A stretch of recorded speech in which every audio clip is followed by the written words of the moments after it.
Hi, my name is Addie, and I'm quarantined right now because of coronavirus. So I decided to make a video about something that I care deeply about, which is the show The Circle on Netflix. The Circle is good because it provides real-life commentary on the invisible side effects of social media. However, I feel like there are a lot of missed opportunities to be critical of some of the structures that contribute to what social media is, why it's good, and why it's bad. It is a reality show and a game show. It's similar to The Bachelor and The Bachelorette in Paradise in that it is a game show, so you can win. There's a monetary prize of $100,000 at the end, but you really want to focus on forming alliances and finding people to relate with and be on your team throughout the show, because that's really the only way to make it to the end. The premise of the show is that 8 players live together in a building. It's very cool and futuristic, but they never meet and they never hear each other speak. They just get to interact via this interface that they have named The Circle. They don't provide any information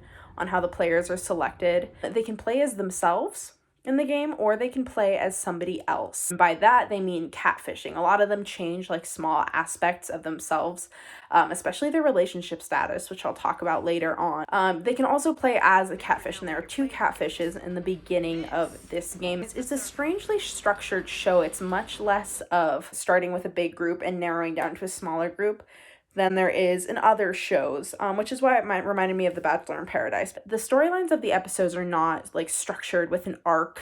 Like, there is a ritual to the eliminations and to the rounds of the game, but the show is not structured in a way that this is like something that happens at the same time in every show, and every show ends the same way. They introduce the premise of this show, and then they say, "It's time to make friends and influence people."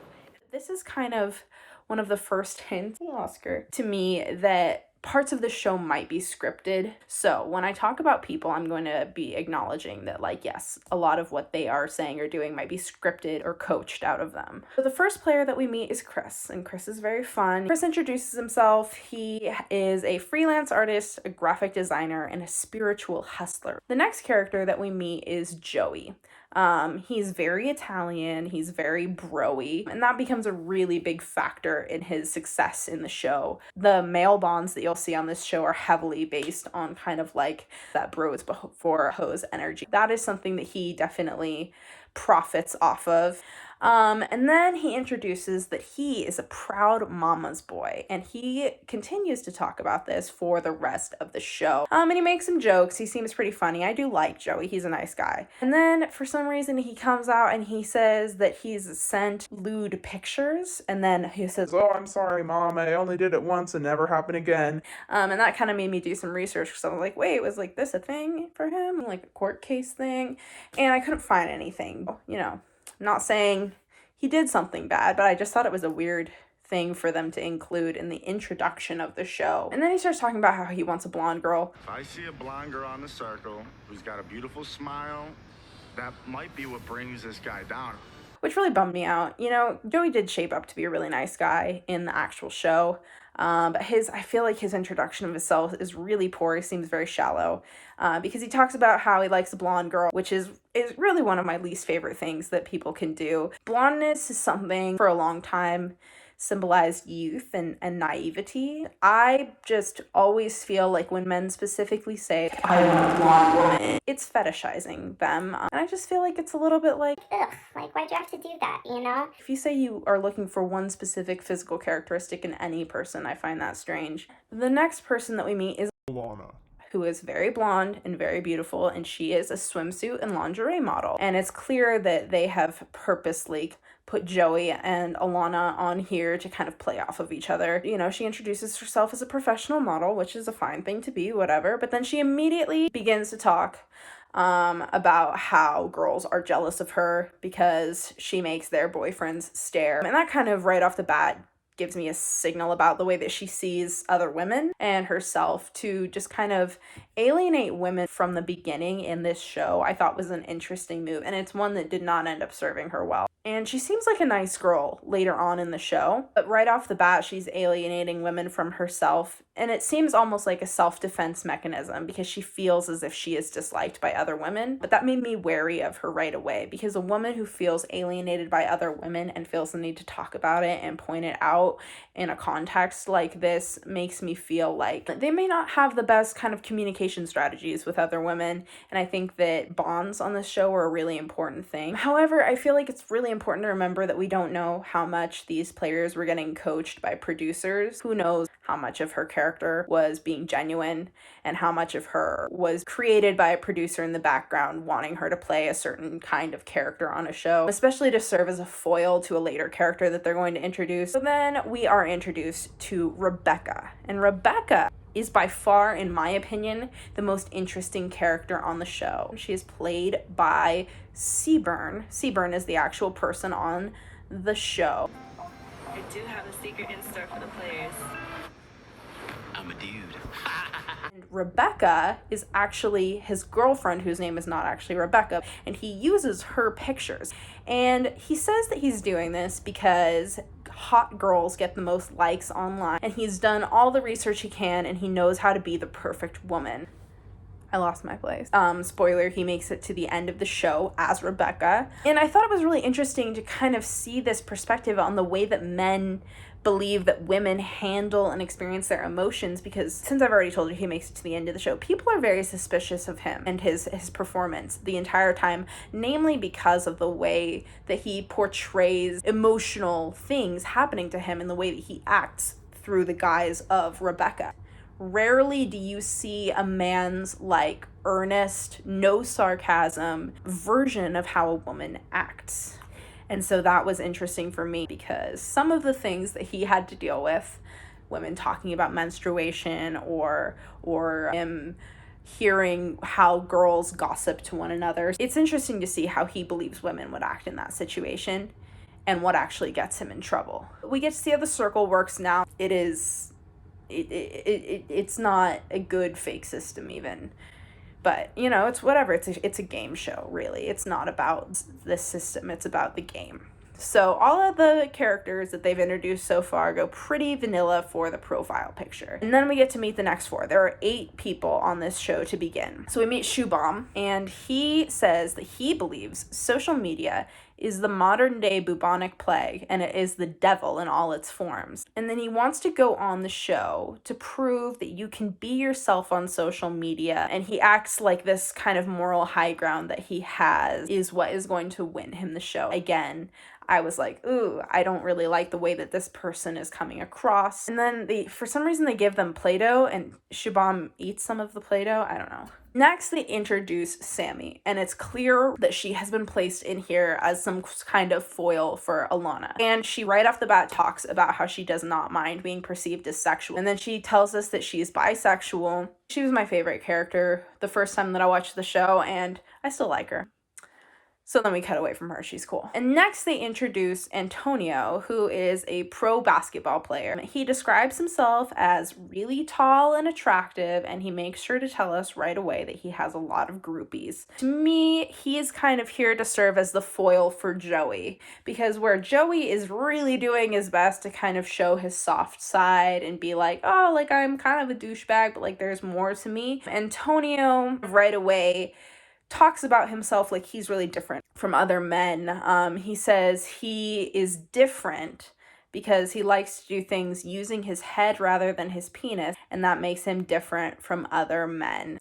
Like, okay, I don't like the like not all men hashtag just because to me it's reactionary. I really don't think that productive conversation comes from distancing yourself from people who you don't really know anything about and making yourself out to be like morally superior, which I feel like is the whole not all men thing, right? Like you're making yourself out to be morally superior, and while you might be kind of putting yourself up on that pedestal without doing some serious like self-criticism and self-reflection first, I feel like can be narcissistic. Like in the same way, I don't like the I'm not like other girls narrative. Also, he mentions here that he has a girlfriend and they've been together for 3 years, but he's going to be playing the game as single. And this is something that several of the people on this show do. Sammy does it, Seaburn obviously does it, Antonio does it, and they all do it in hopes that it will make them more attractive and appealing to the other players. Looking at my second watch, I actually didn't realize he had a girlfriend.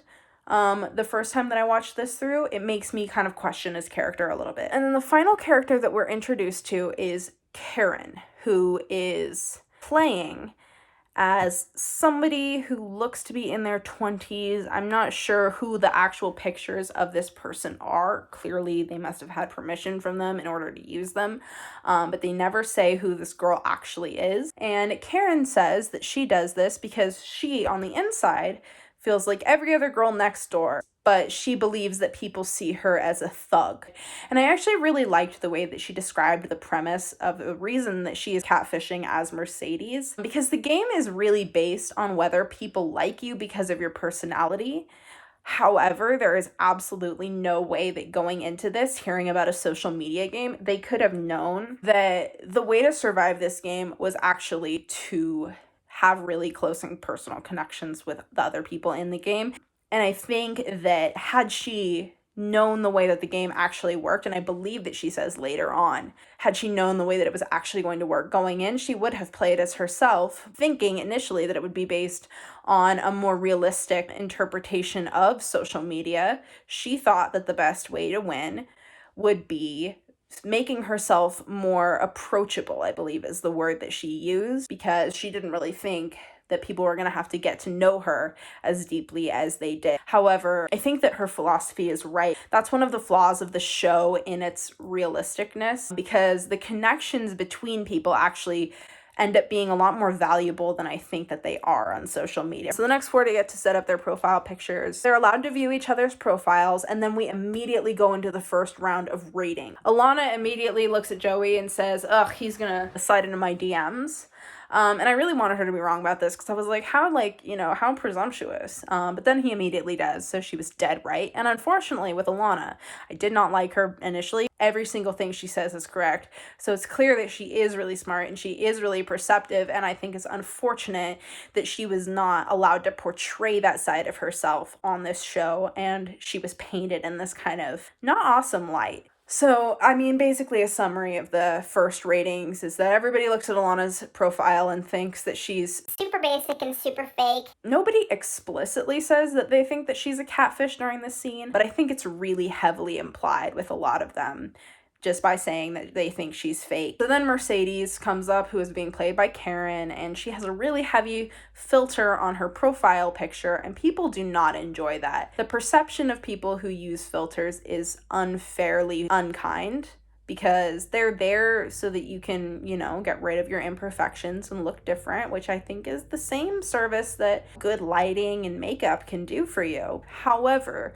I also see why people are suspicious of it. This game, this is like a big theme that is brought up again and again, is like, I don't want to be fake, I want to seem real. And so going for a super filtered picture, I don't think was the best strategic move. And then Antonio says that Rebecca looks crazy, like she'd slash your tires if you cheated on her. For the most part, I think that Antonio did just say it without thinking. But I will say several times, he brings up how desired he is by other women on the show. But again, we don't know how coached these people are. So they read Rebecca's profile. It's super weird. He gives a lot of information about Rebecca. Shabam calls out Rebecca as a catfish right away, which is interesting based on what happens later in the show. And then Sammy's profile is awesome. Joey seems a little bit intimidated by her. Alana reads Sammy's profile and thinks that they'll be friends.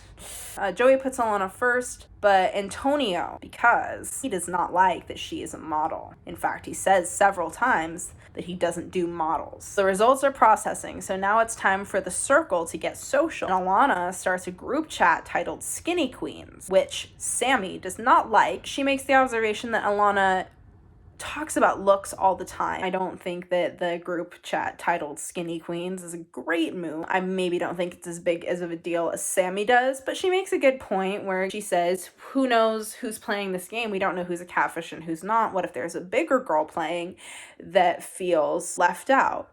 And there is a bigger girl playing, and she doesn't feel left out because I don't think that Karen would ever let somebody make her feel, less than. She seems very confident and very cool. But I did think that that was a good point because they don't know who these other people are. So this is where we get to see Seaburn try to gossip like a girl, and he ends up talking like a robot who watched a bunch of Teen Spirit deodorant commercials and then had just vomit out a message. They are talking about which guys they think are cute. And Seaburn, Rebecca, has to ask if Sammy is into Chris. Alana immediately calls out that Rebecca is a catfish because that is a I'm sorry. Chris is very flamboyant and he's out and he's not ashamed of it, and that's great.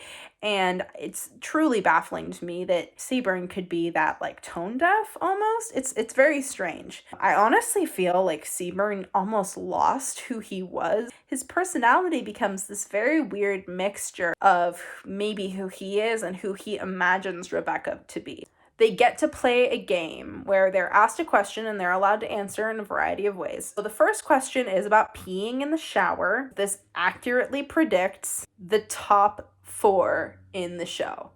I'm sorry if that's a spoiler, but that is hilarious to me that the top 4 were the people who peed in the shower.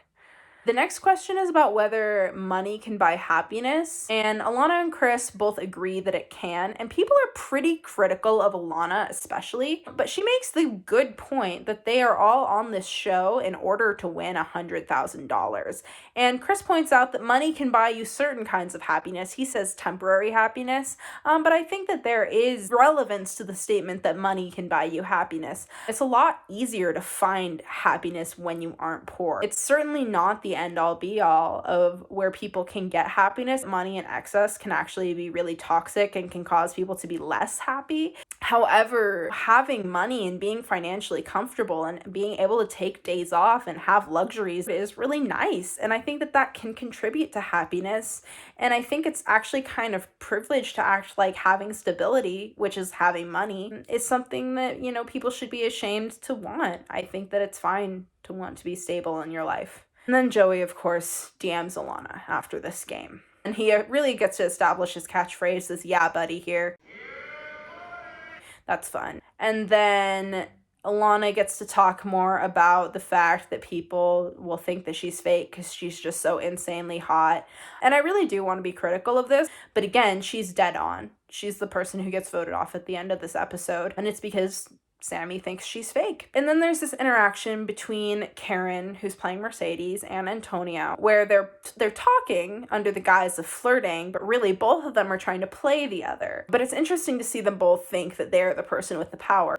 And this is a conversation that we see repeated many, many times throughout this show. Then the circle comes on and it says the results are in. Shabam is dead last. He's 8th. Mercedes is 7th. Rebecca is 6th. Chris is 5th. Joey is 4th, Alana is 3rd, Antonio and Sammy are 2nd and 1st in that order. So Sammy is the number 1 player. Antonio is really bummed and really butthurt about it because he now feels like he has a giant target on his back. And then the concept of influencers is introduced. The top 2 get to choose who is blocked. Blocking is when they vote them off. And then it kind of turns out that the rankings don't really matter except for who gets top 2 because the influencers get to decide who gets blocked, not the rankings. And this is interesting to me because people get to know that they are disliked, but they don't necessarily ever get to know who is putting them low. And as long as the influencers save them, they'll never really know who is on their side. So in this way, influencers can gain a lot of social currency by saving people again and again. This resulted in a game of people being really nice to one another in order to form alliances. Sammy and Antonio ultimately decide to get rid of Alana because Sammy and Antonio both think she's a catfish. And Antonio thinks that it will make Sammy look bad, so she will take the heat for the elimination.